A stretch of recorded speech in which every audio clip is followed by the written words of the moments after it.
Welcome to the Supply Chain Pioneers podcast, where we highlight industry leaders on the forefront of innovation and technology in planning, procurement, and logistics. Hosted by your supply chain pro to know, Ulf Venn. Supply Chain Pioneers is powered by Everstream Analytics. Everstream gives you the predictive insights and analytics to make your supply chain faster, smarter, safer, and leaner. Go to everstream.ai to book your demo today. Hello, everybody, and welcome to a new episode of Supply Chain Pioneers. And with me today, I have Aki, who's a sourcing risk manager at Kone. Hello, Aki. Hello. Nice to be here, and thanks for the invitation. Of course, it's my pleasure. And Aki, as always, we want to go through your amazing career. But before we do this, can you quickly introduce yourself? All right. So I'm currently based in Finland, but I've been based also in quite a few countries around the world, from Australia to other Scandinavian countries. I've been traveling extensively in jobs, so I have a fairly good understanding of other cultures and practices as well. So I've been working with the project management industry mostly throughout my career in various roles, including then also procurement activities, and recently been diving into quite exciting world of risk management. Yeah, we're going to go through all of that in great detail today. But maybe let's start with what we would call the beginning of your journey, which is before you joined supply chain management, you had roles in project management and in cost consulting. So maybe let's start with cost consulting. What skills did you learn from cost consulting that still help you working in supply chain management today? Yeah, that's an interesting question. Traditionally, people are talking about cost control, and in that you can really easily fall into a trap of only tracking the actual costs and comparing that with the budget. But to me, it certainly would be more valuable to try to understand and forecast what are the remaining kind of investments, costs, resources equally well that are needed to achieve the planned outcome of that particular project. But then again, we are already talking about the cost management rather than cost control. And I really found out that very early that such a cost management, it was truly essential in any company-wide transformation. Those management initiatives shall be connected to the overall company's purpose. So why the company exists and what is the mission of the business, then you are more likely to be successful. And also, what was interesting finding at some stage that top management of the company can use this purpose both proactively and defensively. So proactively in a way that you can shape the vision of the upcoming cost-related changes before the implementation starts, prepare the audience, but also then defensively in cases where teams are getting probably a bit concerned of cost transformation or the company transformation altogether. And then it's certainly beneficial to use this to avoid loss of motivation and productivity as well. Maybe another element was how important the mid-level management is, because they typically are the ones who are responsible of the daily activities of cost programs, but also the other ones who can generate the best ideas for the additional cost savings, which any company needs anyway. Use of incentives, of course, that works, but have to be very careful how do you set up those incentives so that they are well aligned with overall program targets. Otherwise, you'll get easily very sub-optimized results out of the project. Maybe those were the key findings. I think that's pretty interesting, right? Because it gives you another maybe view on projects coming from a cost controlling angle that then helps you maybe argue also in a different way. But you found many ways to argue about projects later because you widened your skill tremendously working for a project management company. And that was from doing a little bit of sales and marketing to really doing project management and working in software development for developing a project management software. So this was a lot of different things you could learn, and with that, a very rich opportunity. What were maybe the 3 key takeaways you had from these elements that I just mentioned that, again, enriched your career experience? Gosh, 3 only. But hey, maybe I can start by, I would compare such a large project, building a bridge or building a factory, to like endurance sports. It's like a long distance running. If you think about any such endurance sports, those are really demanding to your body over a kind of a longer period of time. But that's pretty much the same that applies for an organization in a large project. So it's not, so in the projects like that, then the demand is for the entire project team, not for an individual only. So change management should certainly be at the core of managing projects. But before you can effectively manage the change, you need to know yourself. As you well know, as we all know, we can only change our own behavior.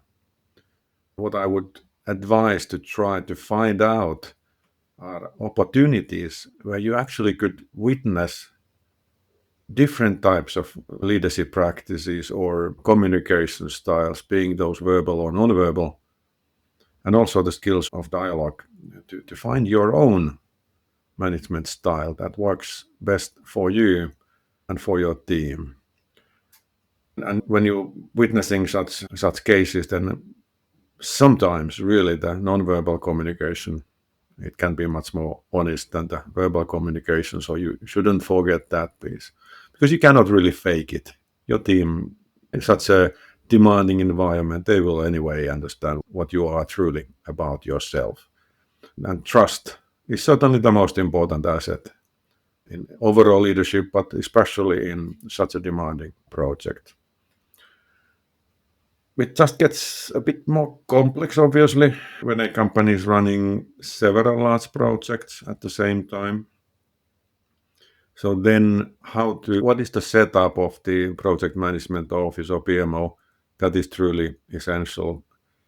What are the key tasks? Of course, the project portfolio management, but also then all the project management process and tool development.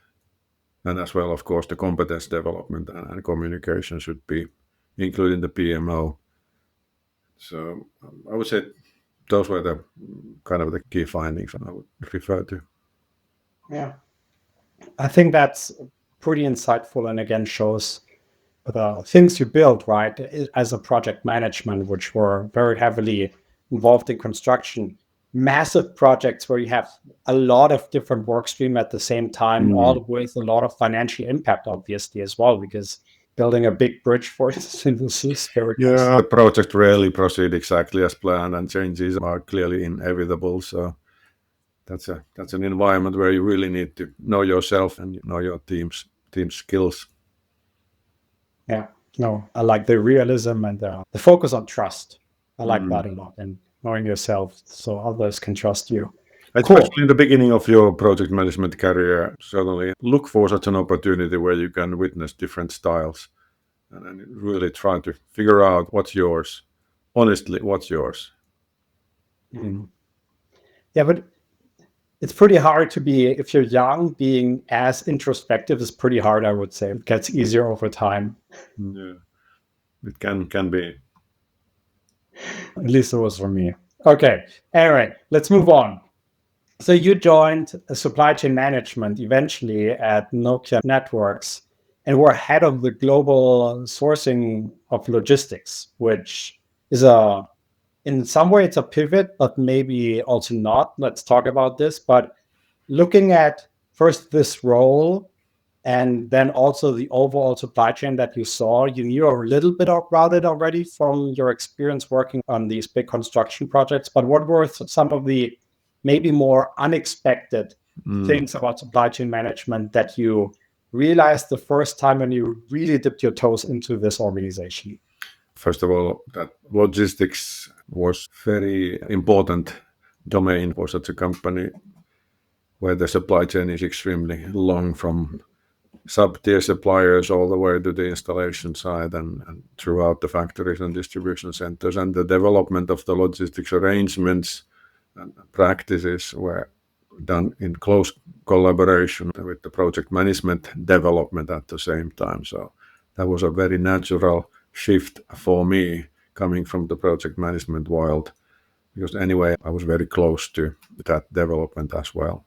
But maybe the kind of a most unexpected things was the importance of the flexibility on an everyday work in such a complex supply chains. Changes are everyday practice, but also then the importance of the network and connections. Being a new person in the organization, you didn't have the network in place, and obviously it was one of the first tasks for me to ensure that I did have then the proper connections in order to get the things done quickly on a global scale. But maybe also the requirement or need for analytical skills, which kind of came naturally to me because having such a mindset, but that was truly beneficial, helped me significantly find really the essential information from the vast amount of data, and then based on that information allowed me to prepare my own development roadmap and also priorities. Important, obviously, was also especially in the beginning when everything looked rather chaotic, how to stay organized, and that then helped me effectively to prioritize and manage my workload. So those findings I would highlight. Yeah, and we both did logistics in exactly the same industry, right? In telecommunication, doing logistics is not always as easy because you have to go to very remote places. It's a pretty interesting journey, I would say, right? Learning there. The donkey transports into the mountain tops so we had all the transportation modes covered. But also then we did set up quite a complex change fundamentally the supply chain from very factory driven into this distribution center based network where both internal and external factories were like on the same line or equal. So that was a significant change. Yeah, I do remember from donkey to helicopter, anything was possible. Yes, indeed. Finding my logistics at its best. Anyway, let's move to the next part, which for me is actually super interesting because being in sourcing logistics, right? One of the things that you pointed out when talking about that role was training and education, which also is something you do right now in your current job quite a lot as well, and you're very passionate about. First of all, why did you think it was so important as a logistics sourcing manager, head of logistics sourcing, to focus much on training and education? But then also what makes a training really impactful from your experience? Yeah, that's a very relevant topic. Just came back from a kind of a world tour when we were introducing new risk management process systems for our organizations, for all of our units and functions in US and all around Europe, China. And the last stop of the world tour was India. I would say that what makes training really impactful is simplicity, obviously collaboration, and then practice, hands-on learning by doing. All participants need to be provided kind of an environment where they can practice and take risks that actually in that situation might feel out of character. And this is, of course, very culturally sensitive. Equally in different parts of the world, this is easier to do. In some other parts, more difficult. At least you should be aiming to provide or generating such an environment for the training and that people to take new risks and do something that they really don't feel that is typical for them as well. But also, it's important to remember that receiving recognition is a very human need. There's a very old saying that I've always carried in my PowerPoints is that tell me and I will forget, show me and I may remember, involve me and I will understand. And I think that pretty well summarizes what is the impactful training all about. Very interesting. Okay, I have one more question actually. And that is, I know you're a big proponent of offline trainings versus online trainings. Can you maybe quickly elaborate on that as well? Because I think that's I personally feel it's a very different experience, right? So much of the training is online. It works for sharing information. It's much more difficult to involve people. It's definitely much more difficult to provide hands-on training online. That is exactly why we decided to do this recent risk management process and systems training as a face-to-face world tour, even though how demanding and challenging it is to get organized and in all those different places, but it certainly was worth it. So I think it's again, face-to-face training, especially face-to-face competence development is back on rise. And hopefully that is the value of that is also recognized in the future. Okay, we have talked about logistics sourcing. You have then founded a new role, which is a sourcing risk manager, right? That wasn't there before. You're the first. So you again established a completely new field that was also pretty foreign, I think, to the organization before that. It needed a lot of change management. So how did you establish your role first, but then also how were you able to drive relevancy for this new topic within your organization? Kone 17 years ago, almost to the date, actually. It's a long time. And you realize that I initially worked with the logistics and procurement activities and putting up completely new type of a supply network at the time. And that was, of course, interesting. And then there was an opportunity really to start something fresh, which I guess we all need time to time. It's not necessarily very healthy to do the same thing for ages. Good chance of starting really from the scratch. Of course, risk management has been there in that company and of course most of the companies, but it typically was like managing the insurance type of a function on a headquarters. This was now very specific to the procurement, so upstream risk management and how to deal with those tens of thousands of suppliers, then finding and managing the risks related to them. And then later on, it even evolved to like full supply chain risk management. I'm looking at the upstream piece, more or less focusing on that, but all the processes, policies, and tools we've developed now are serving the full supply chain and very closely integrated, which I think is the trend. At least it should be, if not already there. It was a blank canvas, which is kind of fun. I found it quite exciting, starting with identifying like a 5-year roadmap.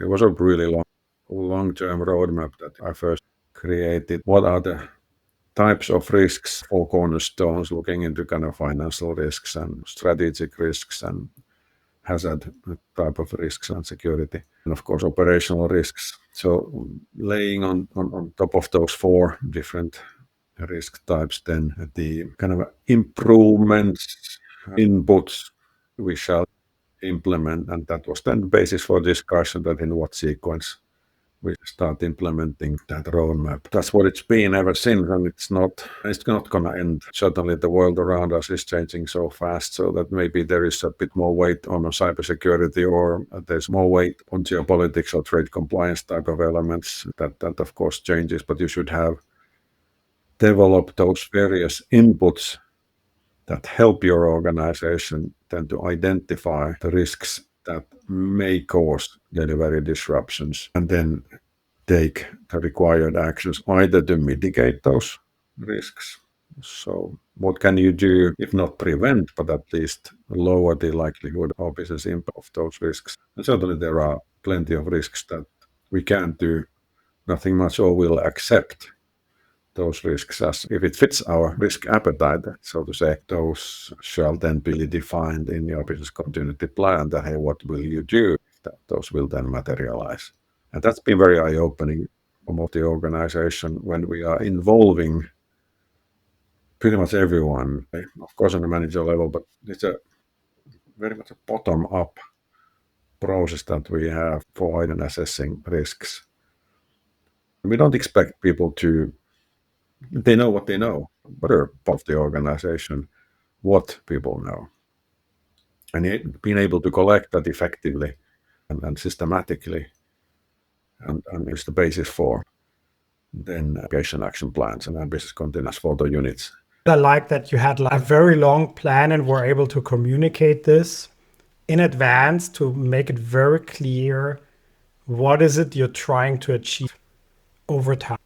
And however, you had a 5-year roadmap and you started in April 2017, and 3 years in, your roadmap was put quite to a test, I would believe, because COVID happened, right? So what was, if you think about this, right? You prepared 3 years for this, but actually had a 2 years plan to build still a resilient organization. How prepared I hate to disappoint you, but that was by far not the first test for the roadmap. I would say that one of the tests to project management. There was a supplier who was changing the ERP system, and that didn't work out quite well. So they were too optimistic in their planning and the consequences of the failures. That kind of helped us then to develop a additional process of validating our key suppliers are managing the key IT system changes. And of course, helped us then also to communicate internally that when we know the schedule of such an ERP changes, or even what significant warehousing system changes, we don't place any critical orders at that time. And a hypercare period right after the transitioning and so on. But kind of our auditing practice there. And of course, there were quite a few cyber incidents, which seems to be a common thing nowadays, but it really wasn't then 6-7 years ago. It wasn't that frequent. But obviously, because those were not so frequent at that time, also the awareness wasn't either. So that has been, and it still is, an interesting journey of providing the key suppliers visibility and the continuous monitoring on their cybersecurity levels, because it's of course volatile. They forget to do certain server updates, they leave certain ports open and so on. It's of course attractive attacker immediately. Plus also then introducing a proper cybersecurity auditing. We certainly have utilized ourselves effectively in order to improve our own capabilities, especially when elevators are mostly IoT devices connected to the net, enabling then this kind of preventive maintenance. So we need to be sure that our customers can trust that our products are safe and secure. But also then we've been rolling out these similar practices to encouraging them strongly to roll out same practices for their suppliers. Yeah, but then there was a COVID. We managed it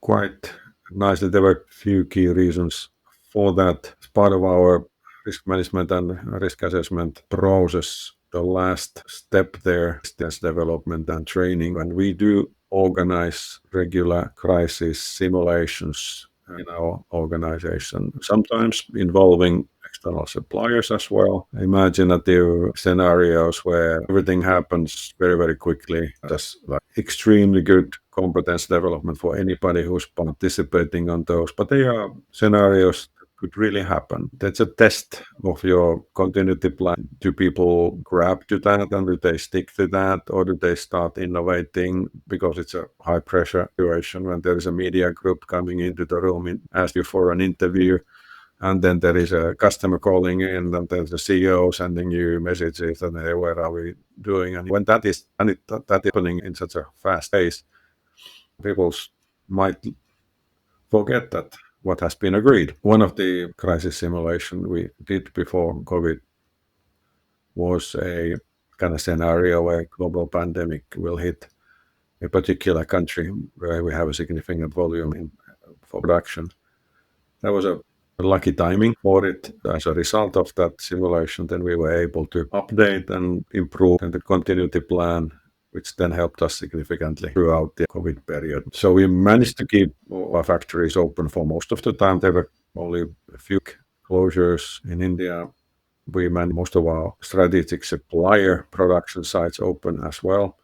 Because of course, we were the first to come to the site if the elevator in a hospital was not working. So then we had to make sure that we have the required amount of spare parts and resources available in order to even fuel the cars and organize pretty much everything like that, so that staff teams were able to go to the location where they were needed, ensure operations in those critical infrastructure facilities were not interrupted.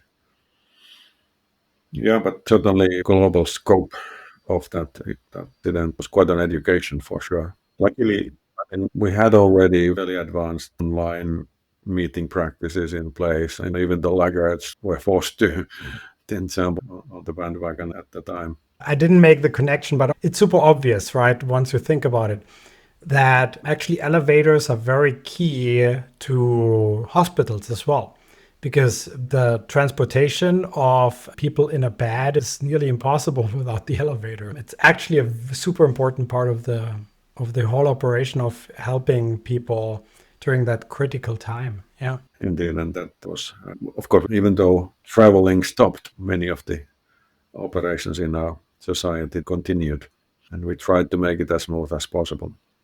On the one hand, it was pretty lucky that obviously you did a scenario that then really helped you. But on the other hand, you also had this one moment where your project management skills and your IT skills and the risk management of suppliers all collided into one of the first big incidents that you had to manage. I think it was made to be, essentially. It was a great thought, and I played only a small role in that. But when you have such a team that, no matter what's thrown at you, let's spirit this and let's get this done, and that's it.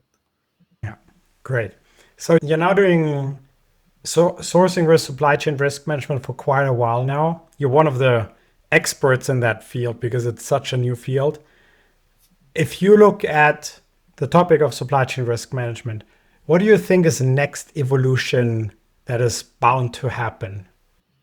Risk management, they will focus on the sub-tier supplier management in a systemic manner, and that's of course a challenge for only to know who are then the suppliers behind those first-tier suppliers that you're dealing with directly, and how do you manage all that information, how do you keep it updated, how do you identify the critical ones in there, how do you understand consequences to your delivery capability, understand then, for example, the regulatory changes that are upcoming that will influence requirements to, and also all those relevant there.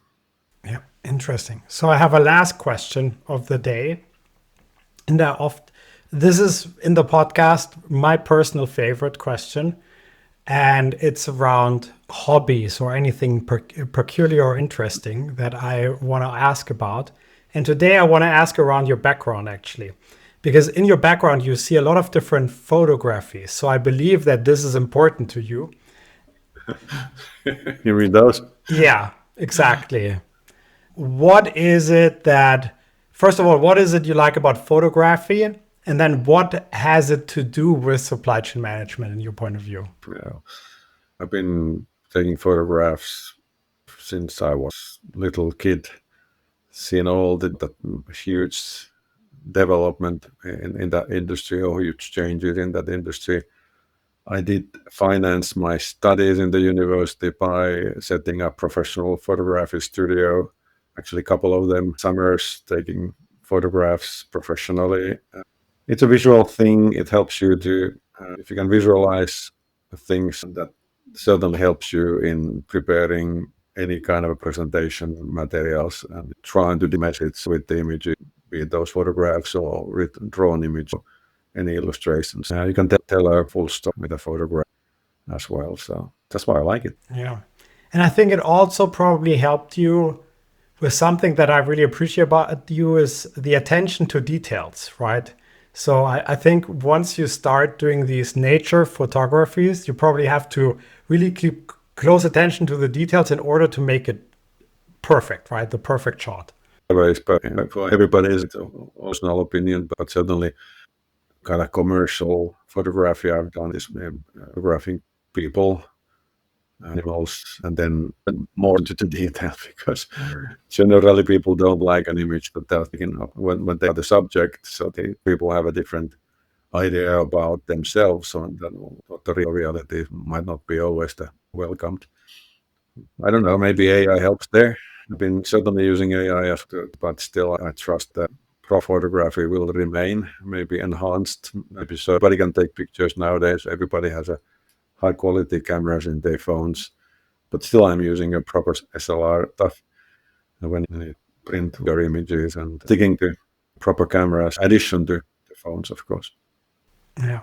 No, I don't think this is going anywhere.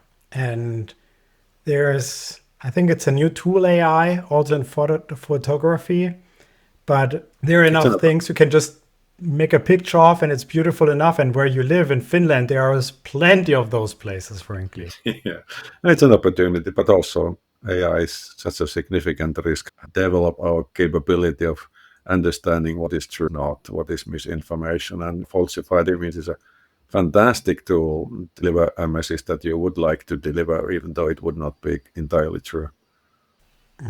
You're right. Absolutely. But that's not for today to solve, because for today, we are at the end of this podcast. First of all, thank you so much for doing this. This was great. Thank you. Nice being here today. Perfect. And for everybody who is listening or watching or however you're enjoying this podcast, we will now say bye-bye.